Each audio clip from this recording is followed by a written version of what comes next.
You are listening to a free version of the Majority Report with Sam Steeder.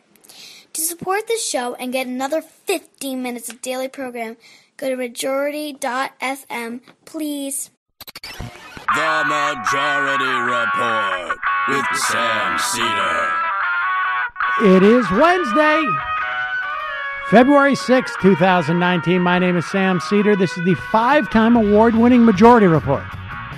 We are broadcasting live to tape steps from the industrially ravaged Gowanus Canal in the heartland of America, downtown Brooklyn, USA. On the program today, Corey Brettschneider, author of The Oath and the Office, a guide to the Constitution for future presidents. Also on the program today, well, not a lot. We did a full. We did a full coverage of the State of the Union last night. Donald Trump's an asshole. And Lieutenant Andrea That was pretty serious. The truth is, we're recording this last night, and we've been drinking all night, and we just it took too much out of us, folks. I'm not going to lie to you. And so on the program today, we're going to play that interview from Corey Brettschneider, and we'll be back with the live show on Thursday. However, we'll look back on last night. There were 3 major speeches. Donald Trump, where he, I think, very effectively made the case that he's not a Holocaust denier. And then we heard from Stacey Abrams, who I think, showed that she's incredibly charismatic. And excellent. She ran for Senate or for governor again. Able to pull off the VP. Rebuttal to the State of the Union, which is sort of notoriously problematic. And then Bernie Sanders gave his traditional rebuttal. He's done this for 2 or 3 years now. His was not televised. It was just streamed on one of his sites. And I think on balance, it went a little long, but towards the end, he brought it home very strongly. He went directly at Trump. He obviously congratulated Stacey Abrams. And then also talked very strongly on the drug war. He added some new elements, voting rights, integrated them. I thought it maybe was a bit long, but it was very good. And of course, Amy Klobuchar sort of pre-announced in the middle of Trump's speech, or no, I guess it was. God bless you, Matt.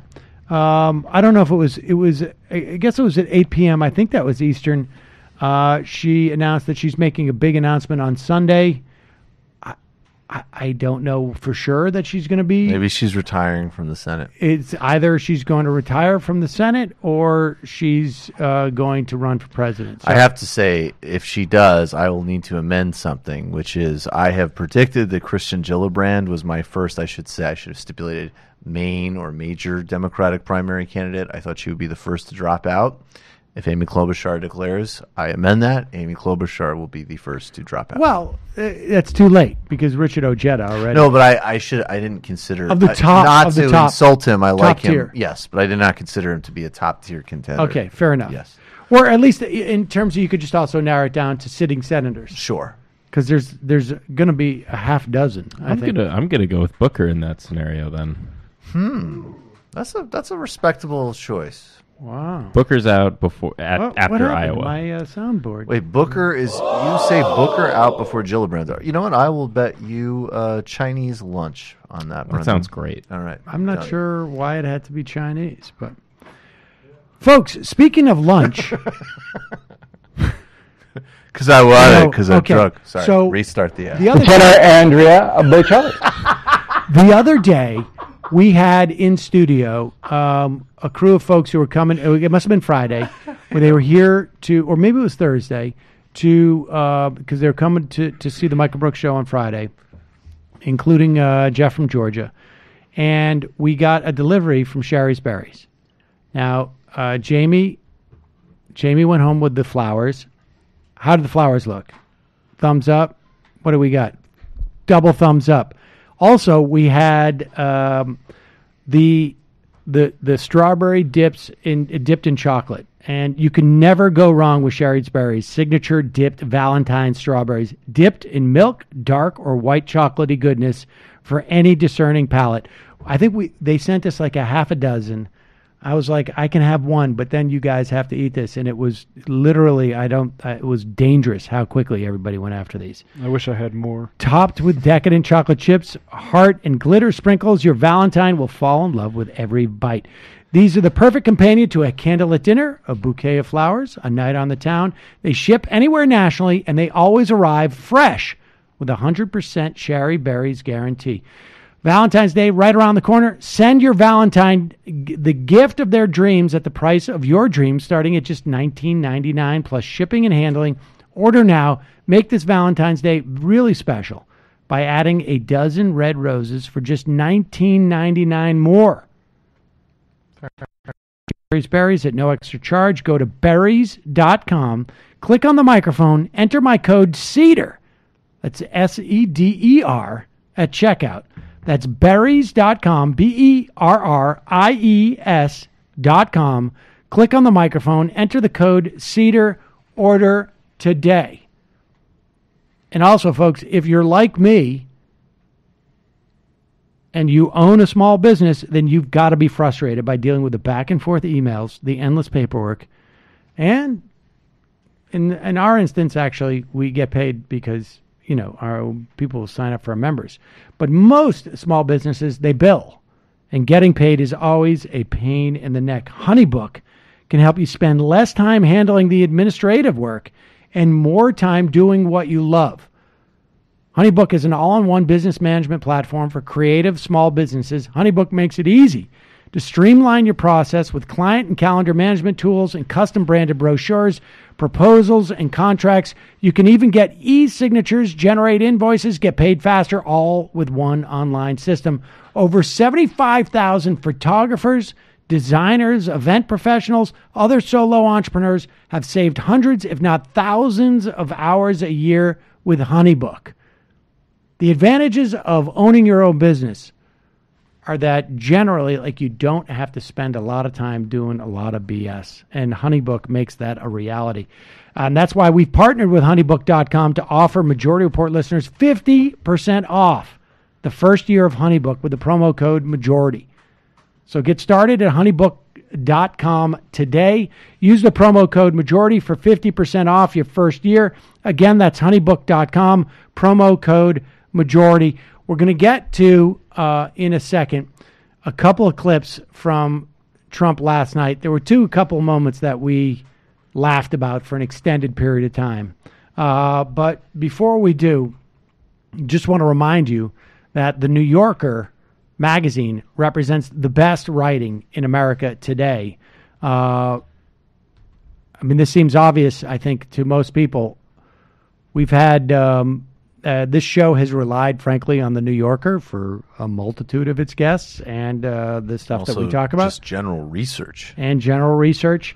Both online and in print, the New Yorker covers a full range of topics, including politics, news, international affairs, climate change, popular culture, the arts, fiction, food, humor, and cartoons. Not to mention, the New Yorker touches on subjects that many readers may not have previously put much thought into, like the world's diminishing supply of sand, paper jams, stink bugs, and hunting down heirloom beans. Some of the New Yorker's incredible writers include contributors like Ronan Farrow. How much has Ronan Farrow, in the stuff that he has reported in the New Yorker, changed our culture over the past year? It's stunning. He did the pieces on Harvey Weinstein, on Les Moonves, and frankly, he's impacted things based upon the pieces he hasn't done. You got Helen Rossner, James Beard award-winning food writer who contributes essays and reports, stories on all things gastronomic. You get, across the board, a full range of stuff. Every week, I am looking at the New Yorker for stories that we're going to talk about on this program. I am looking for folks to interview. I have been reading the New Yorker, I guess maybe in magazine form or in print for probably, I don't know, 30 years? I still reference articles I read in the New Yorker, like I think over 25 years ago. There was one about acquired narcissism that I read. This is true. Atul Gawande wrote about two, for the life of me, I think that article may have been 20 years ago. But he wrote about two towns and compared them in terms of Medicare. I mean, the New Yorker writes stuff that lasts the test of time. Jane Mayer, of course. Now our listeners can save 50% and get 12 weeks of the New Yorker for just $6. Take it easy, Matt. Just take the deal. You go to newyorker.com/majority and enter the code majority. You'll get an exclusive tote as well as unlimited access to New Yorker's apps, online archives, crossword puzzle, and newyorker.com with 10 to 15 exclusive site-only stories every day. I don't even know why they throw that in. You don't need it. It's newyorker.com/majority. Enter the coupon code majority. That's newyorker.com/majority. Enter majority. All right. So we got two clips that we're going to play from Trump last night that, broadly speaking, the speech was completely uninspired. He was reading, look, they all read off a teleprompter, but he didn't seem to have any relationship to the words. It's hard to believe, even in the really sort of saccharine sweet stuff, like the Apollo 11 is what stuck out for me. The Apollo 11 astronauts? He didn't realize that he was talking about Apollo 11. I thought it was 13. I don't know. I can't remember. But he thought it was... How many of them? They went up on the Apollo. 11 astronauts. Survived. And... Of the 13. The only time he became animated when he was talking about the half a dozen stories that exist of undocumented immigrants killing people. And, of course, we have far more stories of native-born Americans killing people, but that's not his jam, as the kids would say. This part was sort of fascinating. Which one is this, Matt? This is the peace and legislation. Okay, yeah. This was great. I think it's probably unprecedented that we have a State of the Union where the president basically says, please stop investigating. Even Bill Clinton there was just like, while we're at it, you should really stop investigating me constantly.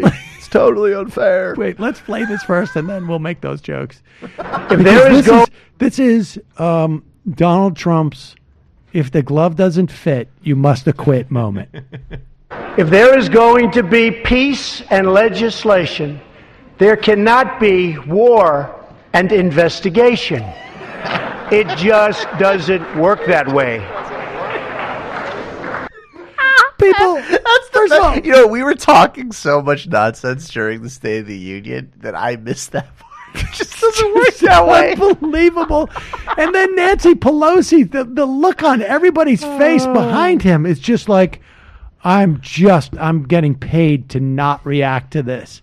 And Mike Pence is just looking right at him like, I've got to remember, my communications expert told me to squint. That makes me look like I care. Just hold the admiration. That is incidentally what they do tell you. Communications experts tell you that's what Bill Clinton's squint was all about. When you squint at people, I'm looking at you. That's more of a W squint right there. Well, they all have their squint. They all have their squint. So you cannot... We're creating an economy in the 21st century. If you want to legislate... That innovation hinges on not investigating Travelgate. Whitewater is impeding AOL's innovation. If he just started saying, like, you can't get the returns if you investigate the interns, or I don't know what that would have been. Your capital return will depreciate with the intern. Just horrible. And the Doesn't People work that laughed way. at him. It doesn't work that way. People laughed at him. I don't know if that was meant to be a laugh line by him, but people laughed at him. Gotta laugh. Can't argue with that. Well, so at least I got to laugh. What was the other clip? Well, we got the socialism thing where Bernie doesn't respond, and then a call for, I think, bipartisanship where AOC doesn't respond, that people are gifting a lot. Okay, yeah. So AOC and Bernie won in that room. here is Trump, I guess, sort of acknowledging that that socialism is ascendant in our society. Like, I mean, when was the last time an American president felt like compelled, even during the Reagan years? Like, I don't think like the idea that Domestic socialism was something they had to mobilize against. Nope. I mean, I think this is a good sign. And Wilson or something. I just don't think that Trump. I mean, what's fascinating about this is like why sort of highlight this? I mean, because I don't think that Trump made a very strong case. I don't think anybody's going like, "Hey, man, he's right. We got to watch out for this socialism." I just don't think that was what the point of this was. Here in the United States, we are alarmed by the new calls to adopt socialism in our country. America was founded on liberty and independence, and not government coercion, domination, and control. We are born free, and we will stay free.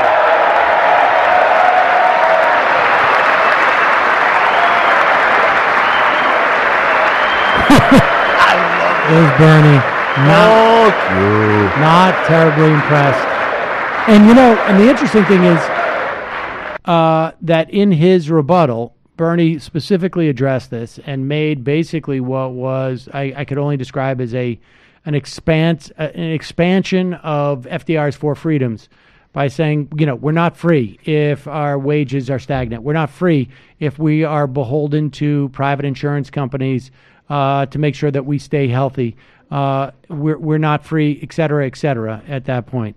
And so he specifically addressed that moment from Trump, but I thought it was a very, I think a lot of this for Trump was just like, I've got to hit these basic things, otherwise, I'm going to lose Sean Hannity tonight. And so that was I think that was the agenda there. Well, if the bad thing about socialism is authoritarianism, Trump doesn't really have a leg to stand on. Well, you say that. I love freedom. I don't know. I love freedom a lot. Jamie, let me just say, you can't legislate if you're going to investigate. You can't legislate if you're going to bring that hate. You got me there. Think about it. I will also say that he did not do, you can't Southern District of New York me if I'm going to Projork me. I don't know. I'm getting tired. Anyway, MS-13 is around. Yes. And you can't capture MS-13 if you insist on investigating a mean. Investigating and being mean. All right. And So being AOC. All right. So AOC crushed something else, and then we're out of here. Okay. So Okay, let's go. it's not even noon, and Michael's try some more of these. just pounding the beer. Let's do some more rhymes. Yeah, I like that. Can we do more limericks to make fun of Trump? Because I gave you the day off, so I'd like Don't to you keep you here think for that's hours. astonishing, though? That actually made it into a State of the Union. Oh, I think it's awesome. I think it's great. I would like to see more of that. No, like Leslie Lee said, it's hard to do comedy about Trump because nothing is funnier than Trump himself. That's true. I get to the jokes first. Punchline. Al Sharpton and Jesse Jackson called. He wants his line back. All right.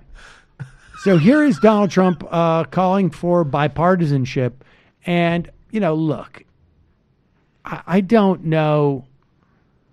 Like we haven't had a chance to sort of like check around at this point, but is there any human being who can say like this was sincere without being a total liar themselves? Let's listen to this. But we must reject the politics of revenge, resistance, and retribution, and embrace the boundless potential of cooperation, compromise, and the common good.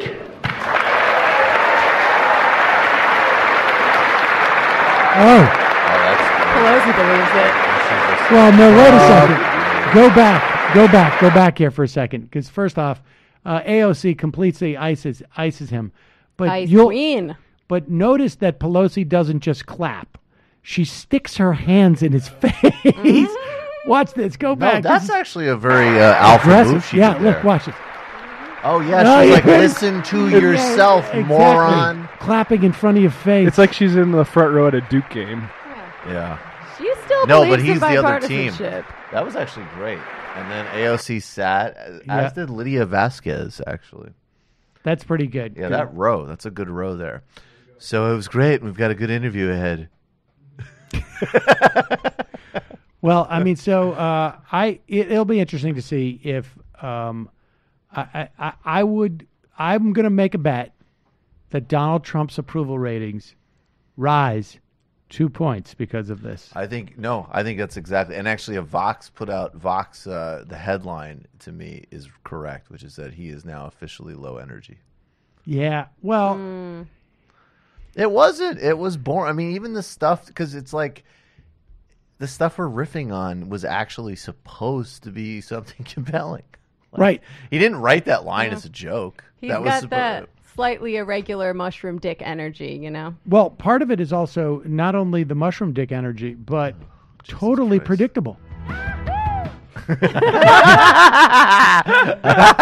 right. Totally predictable. Now to our esteemed That's guest. the thing, is that he's in the context of the State of the Union, and maybe that's just the nature of that speech, but everything that is interesting about Donald Trump is not possible in the context of that speech. Yeah.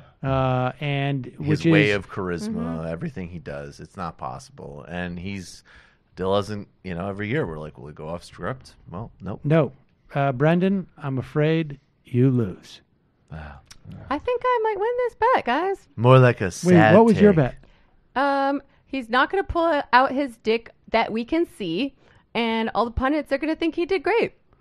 I don't think. We're going to see about the pundits. Yeah, I don't think there's going to be. I think I'll we're put beyond. it to you this way. I think we're past that point. We're beyond that. There's going to be more energy given to Stacey Abrams than his speech. Regardless, I think so.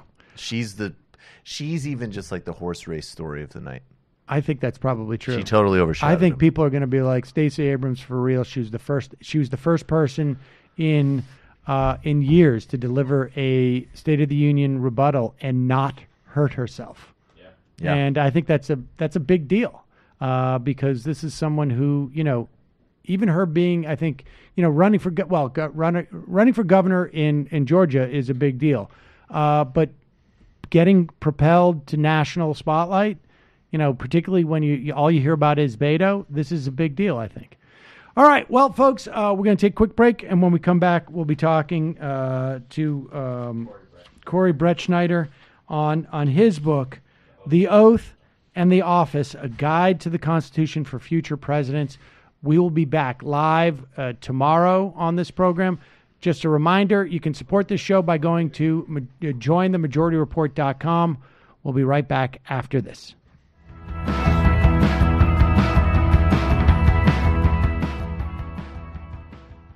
We are back. Sam Cedar on the Majority Report on the phone. It is a pleasure to welcome to the program professor, I should say, of politics at Brown University and author of The Oath and the Office, A Guide to the Constitution for Future Presidents. Corey Brettschneider, welcome to the program. Thanks for having me. Looking forward to the discussion. So, all right, let's start just with the idea of the oath, the relationship between the oath, because I have to admit that I don't know that I ever talk about or even contemplate the fact that the first thing the president does as the president is to take this oath, and what its relationship to the Constitution means. Walk us through that. Yeah, I mean, as you say, literally the first second in office, it's the first thing the president does is recite a set of words that are prescribed word for word in Article 2, which creates the presidency. And one of the things that it does, too, is prescribe these first few moments. And to me, what part of the significance are the words themselves, but it's also the idea is a symbol, I think, that you're prescribing these first few moments in office. And what it's saying, I think, the Constitution to the president directly is, look, this isn't a anything goes kind of job. This isn't you won the election, you were elected by the majority, do what you want. There's a set of duties that come with it, a set of obligations to respect and limits as well on the office. So I think that there's a sort of deep symbol in the fact that that office has these prescribed words. And then, of course, in the content, to me, the most significant part of the oath is the requirement that a president commit to preserve, protect, and defend the Constitution, which is about most obviously not violating it, but also going beyond that to try to really, even if the courts, for instance, aren't going to require you to respect certain requirements of freedom of religion or the ban on establishment, there are things that, as president, you've independently committed to do.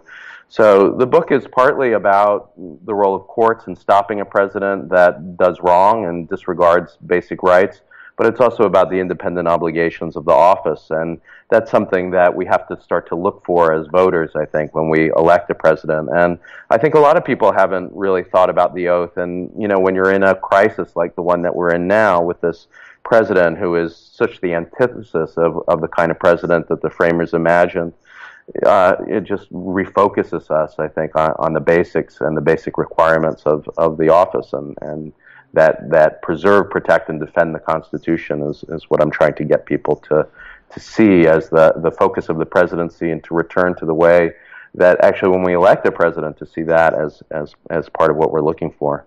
I mean, I mean, there's a tension there, though, right? Particularly with, I mean, there's obviously a tension with the constraints that the Constitution places on the president as interpreted and enforced by the courts, right? And then also by Congress. But there's also a tension between the sort of the proactive obligation of a president to protect and preserve the Constitution when the president doesn't have the ability to, or doesn't have, I guess, the power, theoretically, to say what the Constitution says. Right? Well, I mean, that's one sort of view, and I think it's a view that the courts have sometimes, this Supreme Court, for instance, has sometimes expressed that, you know, it's the role of the courts to say what the Constitution is, and these other branches do other things. But I'm what sometimes people call departmentalist. It's a sort of view that goes back to Jefferson, that says, you know, the Constitution is an independent set of words, first of all, and second of all, a set of values, I think, that are independent of any one institution. And if that's right, that the Constitution stands as an independent thing, it means that any branch can interpret it. Really, any person, any citizen, you and I can do it just as well, I think, in many ways, better than the current Supreme Court. And so, yeah, I don't think it's just the role of courts to do this thing of interpretation. And I think that's sort of, you know, part of the problem that we've gotten away from, that, you know, it would be a real travesty, and especially given this Supreme Court, if we said, you know what, the courts failed to enforce the travel ban, and that's the end of the story. I mean, to me, that was a real failing, not just a moral failing, but a failing of constitutional interpretation. And the fact that the court failed to stop a president from doing so, doesn't mean that there wasn't an independent obligation of a president to not basically seek a ban based on religion, the most obvious violation of the First Amendment guarantee of free exercise of religion that there could be, and the ban on establishment of religion, the ban on specifically not favoring one religion over another. And even in that travel ban decision, which I was so disappointed in, Justice Kennedy comes right out in this sort of wishy-washy opinion. You know, he fails to do the right thing. But he does say something like, look, just because we failed to stop a president, it doesn't mean that he hasn't violated the Constitution or his sort of independent role. So yeah, I want to get away from the idea that this is just a document for lawyers and just a document, especially for the Supreme Court. It's for all of the branches. And even more fundamentally, for me, the Constitution is a document for citizens that we all need to start to pay attention to, because, there is no Constitution police. The court, especially this Supreme Court with this current makeup, can't be trusted to really guarantee the basic values, the rights that have been so hard earned over centuries, and including, a war in the 19th century.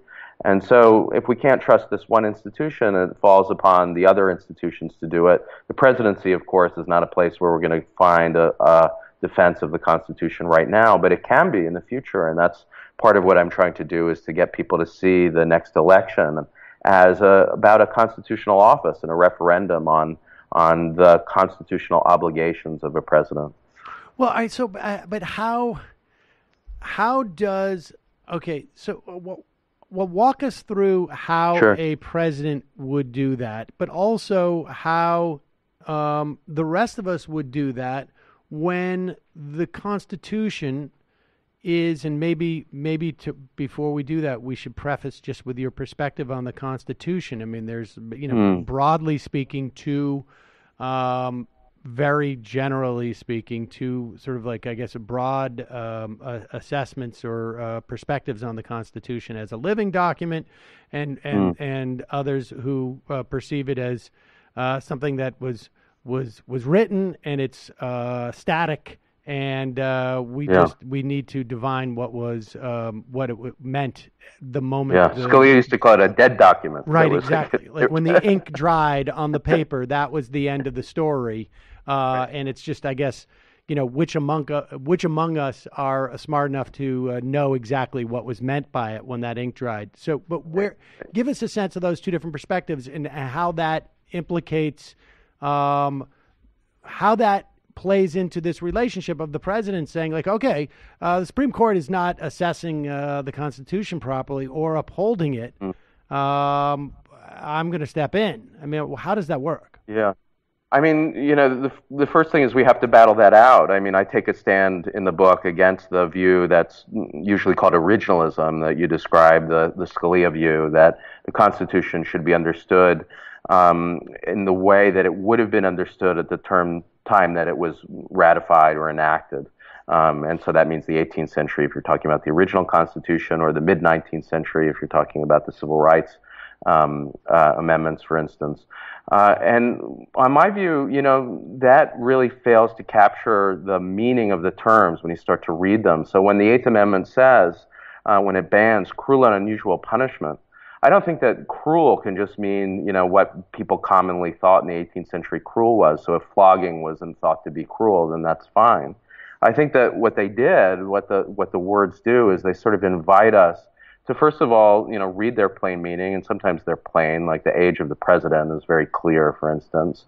There's not a lot of debate about that. Sometimes the text is clear, and sometimes it invites us to go beyond the text and to engage in really a sort of value-based, as I call it, or moral reflection on the meaning of the words. And we don't just do that free form. We do that partly by looking to the principles as they've evolved over time, to the case law.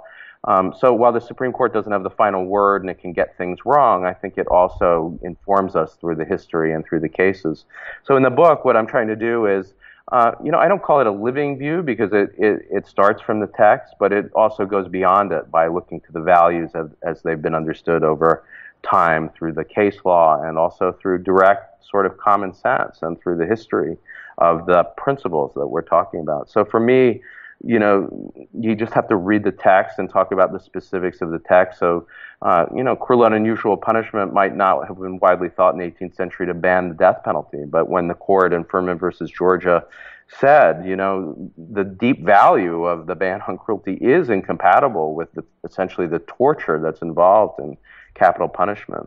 Or the current Supreme Court failed to recognize that, when you make a law based on intentional prejudice, based on religion, that to me, that's the most obvious violation of those two religion clauses, the guarantee of free exercise of religion and the ban on favoring religion, or the ban on establishment. So I think you go clause by clause, and you partly look at the words, and you can start with that, but then you also engage in, a broad value-based kind of inquiry in a way that the framers themselves did, that courts do, and that you and I are doing right now just in having this conversation. Okay, so I become president, and I'm an originalist or a textualist, and I say, I'm trying to play this part well, but I'm deeply skeptical. Right. I'm deeply skeptical, frankly, that we had agreement when we wrote this back in the day as to, even amongst ourselves, about how cruel we thought flogging was, which I think is problematic. But nevertheless, I'm president, and so I interpret it this way. And why do I get to interpret the Constitution? I mean, so it's one thing for me to say, like, I'm going to protect and serve the Constitution, but I got news for you. I think it says something different than you do. What is the mechanism to, if not adjudicate this, to resolve it? Yeah. I mean, first of all, I should say that if we're in that realm of originalism versus my way of thinking, we're a million times ahead of where we are right now, because this president, I don't think, has any kind of view of the Constitution. And there are sort of common agreements as you sort of go through the book and about the limits on the presidency, about the meaning of the Bill of Rights, that are just so obviously disregarded in the various proposals that Trump's made during the campaign and more recently. So even that would be light years ahead of where we are. But I think the ultimate answer to your challenge, if we have an originalist president, is to say, look, that's just a basic fact of American life right now, that there's a battle going on. It's basically a 5-4 battle on the Supreme Court itself. Between two visions of the Constitution. And this has been true throughout history. We've had different visions of the Constitution. And what progressives need to do is to define theirs. And so I think, when I give my account of why the Muslim ban is a violation of the religion clauses, or why the death penalty really does violate the cruel and unusual clause, that's not just, some words that I'm using. It's a vision of the Constitution that is at odds with an originalist president. So what do? I mean, well, that's what elections, I think, should be about, is battling over these two visions. Now, this isn't new. I mean, in the 19th century, before the Civil War, there were two visions of the Constitution. One said that African Americans weren't people. That was the view of Dred Scott. And the other was Frederick Douglass's view, which was the Constitution is a set of values, and what it means to respect it is to take seriously the idea of equality and self-evident truths and liberty, and as he put it, that the sort of glorious liberty talked about in the Constitution can't truly be meaningful unless it's expanded to everyone. Now, those were two visions too of the Constitution, but one, in my view, was the now recognized rightly as the right one. That happened during the New Deal, where there were people, and they're back now, frankly, who thought, minimum wage laws were a violation of liberty. And then there were people like FDR who said... Child labor laws. Child labor. Yeah, it's like Dagenhart case, striking down child labor laws. And there were others, progressives said at the time, that, you're wrong. Basically, that's not the meaning of the document. So there isn't a sort of easy answer to the question of who's the ultimate adjudicator, because I think really in the end it's about a battle amongst the electorate, amongst the people, amongst politicians for different visions of what the Constitution is, and that's the story of American history. So, I mean, is that for you, like is that the primary value of the Constitution, not what is written per se and not what is interpreted per se, but rather a dynamic that is grounded in or around the Constitution? Yeah, I mean, I think that's a good way to put it. I guess the way I would put it is that I agree with the originalists that the text is a starting point. Sometimes, like in that age requirement for the president or for representatives or senators, it's the beginning and the end. But in a lot of these issues, the most important ones that we're really battling about, abortion, religious freedom, free speech, it's the beginning, and it's an invitation to a kind of dialogue. And it's a dialogue that's partly embedded in the past and in past decisions, but ultimately it is about, what it means to carry those values into the future.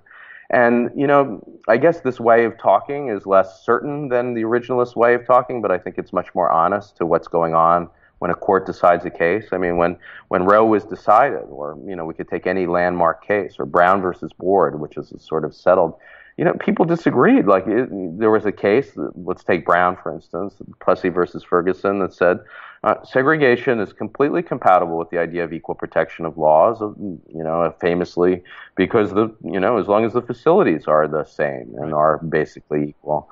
And what Brown was about was a principled rejection of that view, and it said very clearly that separate is inherently unequal. Now, that's not something that, inherently unequal isn't found in the words of the 14th Amendment. It's an idea that the court's carrying forth. And it didn't have authority just because they said it. It had authority, I think, because it gave a kind of, I guess I'd say a vision of what American democracy is really about. It would sort of define the core ethos of the country. And so that's what I'm trying to do throughout the book as we go through the various powers, talking about war, talking about the Bill of Rights, talking ultimately about what you do with a president like this one who's gone rogue and is at odds with the Constitution, is to, I can't just say, here's what the words say, full stop, that's the end of the story. It has to be a kind of conversation about the values that are involved. So, when it comes to questions that we're talking about today, for instance, Nancy Pelosi's talking about the idea that I defend in the book, which is, although a lot of scholars say the president can't be indicted while in office, right, I say, the president's not above the law. And that's an idea that you find in the U.S. v. Nixon case. It's what you find throughout the Constitution when there are limits on what the president can do. And in the oath itself, the idea that, a president is devoted to the law rather than him or herself. I want to let me just put a pin in that just for a minute, and it's one because that obviously I want to get to, but before we get there, I want to sort of stay just one more question in this sort of concept. Right. Is it in your mind worse to have a guy like Donald Trump, who clearly, I don't think I don't want to get into the prediction game, but if I was to bet a lot of money, if I was forced to bet my kids' college education savings on whether Donald Trump has read the entire Constitution or not, I would bet not. Yes, he did not get through it. I'm pretty sure. Is it more problematic to have someone like that, or someone who is manipulating the way the Constitution works? Or, what is more problematic there? Because, prior to Trump, in many respects, between Bush and Obama and Trump, I think we saw three different versions of of how not so great things can happen relative to the Constitution. The Bush administration had a very unique theory about the power of the presidency relative to the Constitution and went rogue, I think, in many people's respects. Obama came in and in many respects codified. Rather than say this stuff is outside the bounds of what the Constitution allows and American law allows, tried to bring it into a system and sometimes had to sort of stretch the box a little bit, but wanted it to be codified because he had the same inclination, I think, that, many law professors would have, is that we need a rationale for this rather than because if we don't have a rationale, then I got to lock them up. But otherwise, we can put it into some type of system. And then Donald Trump comes in, and it's completely willy-nilly. It's like a monkey playing chess type of situation. It's a great question. I'll just give you a quick answer and then sort of build up your point. I do think he is by far the worst, and that the sort of ignorance of the Constitution combined with the disposition that is really not just against the words of the Constitution, but really its core values especially the idea of equality or the basic ideas of freedom. That's the most dangerous thing, I think, that we've seen, period, in the history of the country.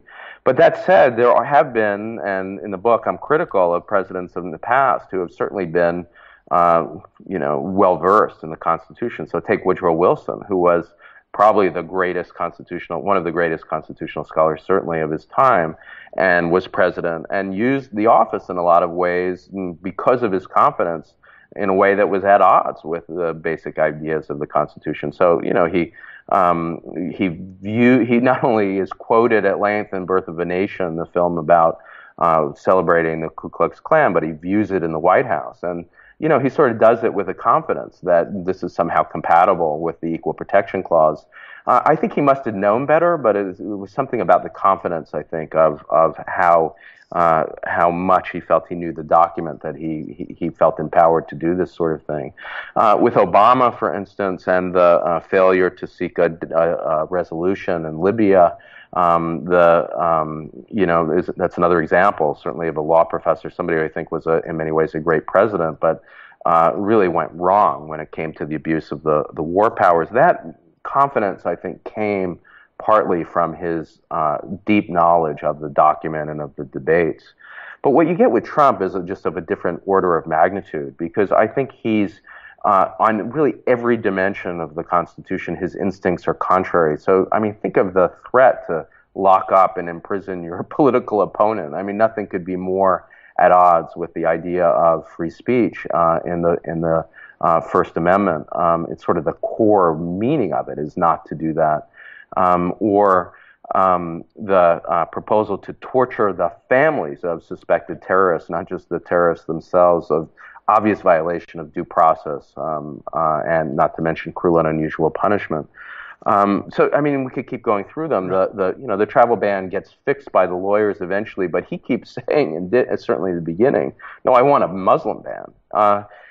Anybody who knows anything about the Constitution wouldn't do that, and those kind of combination, I think, of these things amount to somebody who doesn't get the basics of the rule of law, who is an aspirational fascist dictator. He hasn't achieved that, but I think that's what he envisions himself. So, I take it very seriously when he praises the dictator of North Korea. It's part and parcel of the idea that he has no knowledge of, and I completely agree with you, of the basics of our system. He said at one point early, in the campaign that he was talking about his sister, who is a judge on one of the federal circuit courts, high-level judge. She at one point said that the partial birth abortion ban was unconstitutional, that it violated Roe versus Wade. And he said, I don't know why my sister signed that bill. And it's like the most basic understanding of Schoolhouse Rock. But it's more than that. It's also the disposition to kind of be against the rule of law. That's what I think really does make him the worst president. Right. It's not that he doesn't have an understanding of the Constitution specifically. It's that he doesn't even recognize the concept of the rule of law. And even more than that, it's certainly that. It's that his instincts are contrary to the idea that we're bound by law, or that we're bound by basic liberty of free speech. Or, the bigotry, too. The Equal Protection Clause is really about the idea that you can't make laws based on prejudice, full stop. And the sort of modern doctrine of the Supreme Court is that your intent matters. And if you're making a law or an executive order based on prejudice, that's unconstitutional. Now, in the travel ban case, there's an exception that the court basically finds when people are outside the boundaries of the United States. That's what they relied on. But certainly any internal policy with that kind of motivation would be unconstitutional. That's what they found. Or it was a very narrow decision, but in the RFRA, I'm talking about that RFRA one with the Colorado baker, was that that there was instance in the questioning of this Colorado baker that expressed some type of hostility to religion, which I think was dubious, but nevertheless. Right. All right. Well, so let's get to I was going to say just a quick point on that, because it is so relevant. I had a piece when Kennedy retired just talking about the deep contradiction between finding animus towards this baker in the cake case and the so much more obvious example of religious animus in the travel ban case. Right. I thought that really marred his legacy. What otherwise would have been one of our great justices really ruined, I think, his reputation, because it's such a flagrant contradiction. I think I can come up with a couple others too. The idea of there is no appearance of bribery when it comes to in Citizens United. Also, sort of sticks in my craw a bit. But there's and there may be one or two others. But let's not digress here. Let me ask you just in terms of. In terms of the DOJ has found, their interpretation of the Constitution is a sitting president can't be indicted. Does that mean that he's above the law? Like, isn't the issue that there is a different mechanism to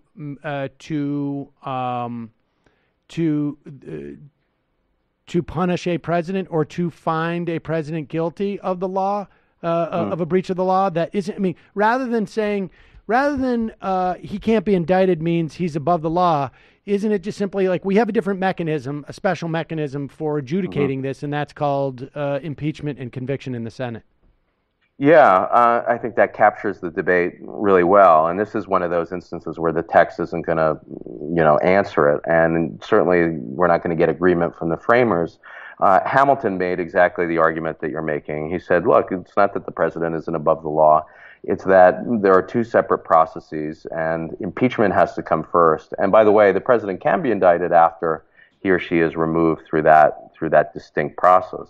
And what the memos do is they try to draw on that, and these are memos, I should say, written by the Department of Justice, Office of Legal Counsel during the Nixon administration, and then another one during Clinton. And incidentally, just tying back to that earlier great question that you were asking, the existence of the Office of Legal Counsel is sort of a recognition of the duty that I'm talking about. Right. What that office does is it really, its sole function is to take all of the actions of a president and to hold them against the Constitution and to say what's constitutional and what's not. And they're supposed to tell the president basically, sorry, you can't do that. And hopefully in the future, they're going to play an active role in stopping this president more than they have. But on the indictment question, what the memos say is they sort of start from that Hamilton point, the point that you're making, and then they make two other points. They say, look, a president is unique in his or her role. That's why there has to be a separate justice process. Because if the president is basically trial, the entire executive branch is going to stop functioning. That it's that important a job. It's the sole person that runs a branch that's got now more than 2.5 million people. And then the other argument is that there's a kind of dignity to the office that immunizes the president from the legal process. So that's what the memos say. They sort of build that argument up, and certainly they don't think that they're saying that a president is above the law. They're just saying that it's a sort of unique position. But I think it's just wrong. And when you start going through all those arguments, you see why. And here we're helped not just by thinking about that idea of the rule of law, but also the cases. On the too busy argument, I mean, first of all, with this president, I think it might be a good thing if he was distracted. Right. But they also work things out with courts. It's not that, the court basically demands you be there without any sort of coordination. And if you think of the enormous coordination that's going on all the time in the executive branch, moving the nuclear suitcase around the world, for instance, it's possible to work it out with courts in a way that I think, could accommodate the president. To me, it seems like the most compelling argument is simply you wouldn't want the law to be used as a weapon in this way. I mean, that you wouldn't want it to be weaponized as a political weapon, and if you were, you should make it an explicitly political, or I should say, and the only way to prevent that from happening is to make it an explicitly political thing. Mm-hmm. Well, I do think removal is rightly exactly that, and when we could talk about impeachment, but that's what I'm saying. That. That's what I'm saying. Yeah. That's why I'm saying impeachment as opposed to indictment. Right. I mean, frankly, would have that. I have an issue with a lot of the work that Robert Mueller has done. In a lot of his career, frankly. Same with James Comey, and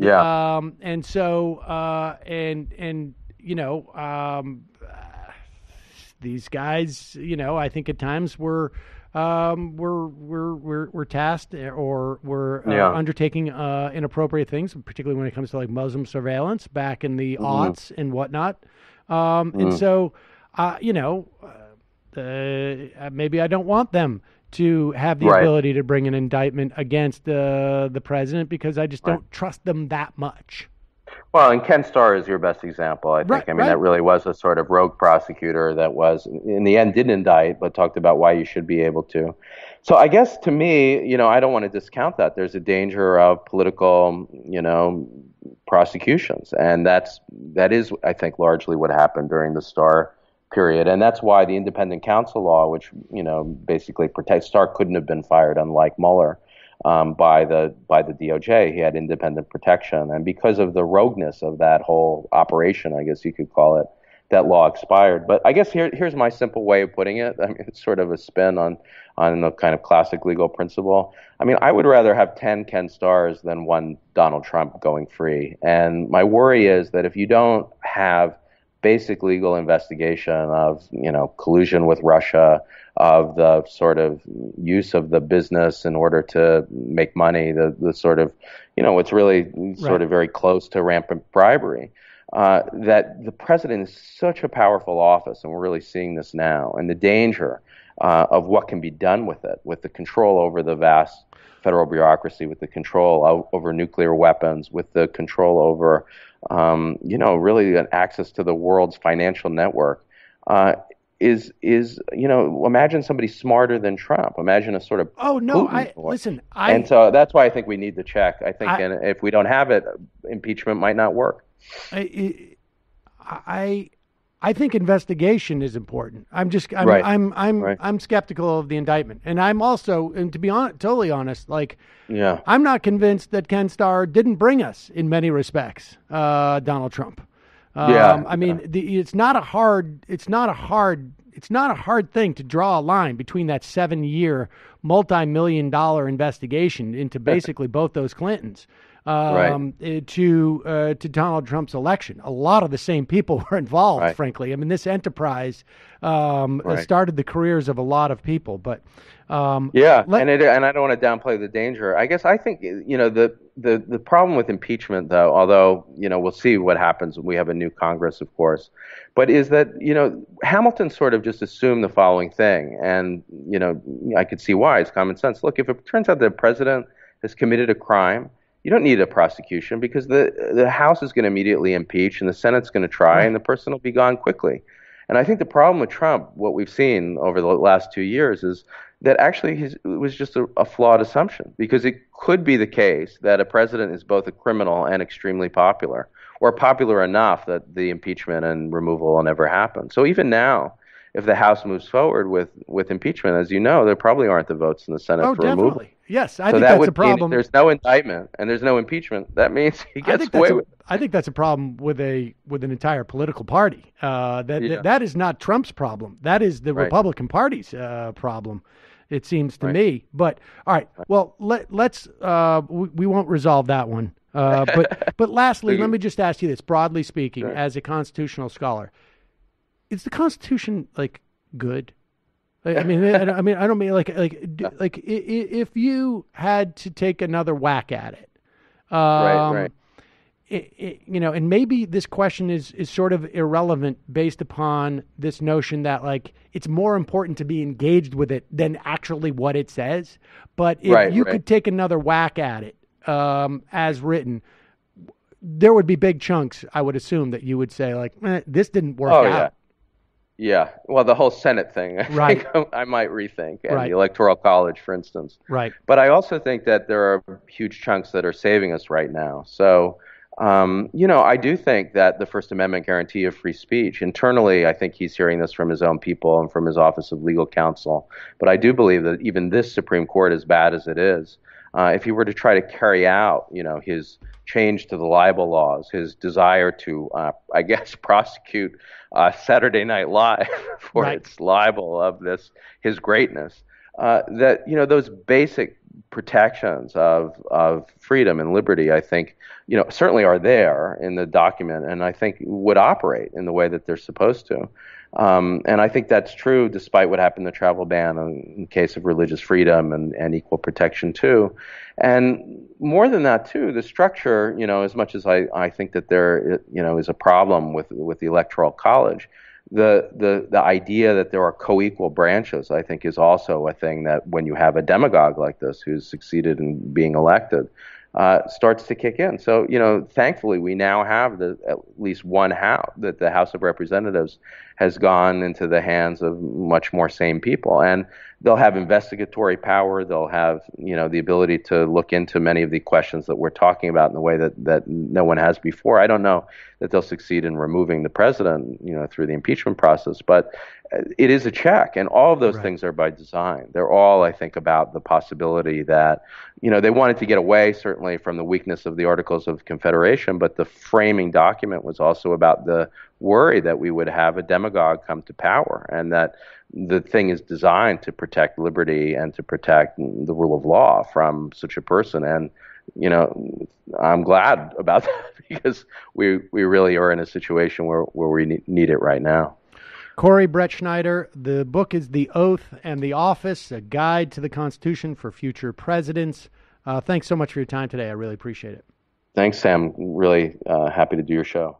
It might take all the strength I got to get to where I want, but I know somehow I'm gonna get there. I wasn't looking when I just got caught between the truth and the lie bar, but finding out won't make me feel any better. Yeah, I know the clock is ticking, but the meds are gonna kick in, and my pilot light shining bright. I guess somewhere the choice was made for the option where you don't get paid, for the road that bends before it finally breaks you. I guess somehow I lost my drive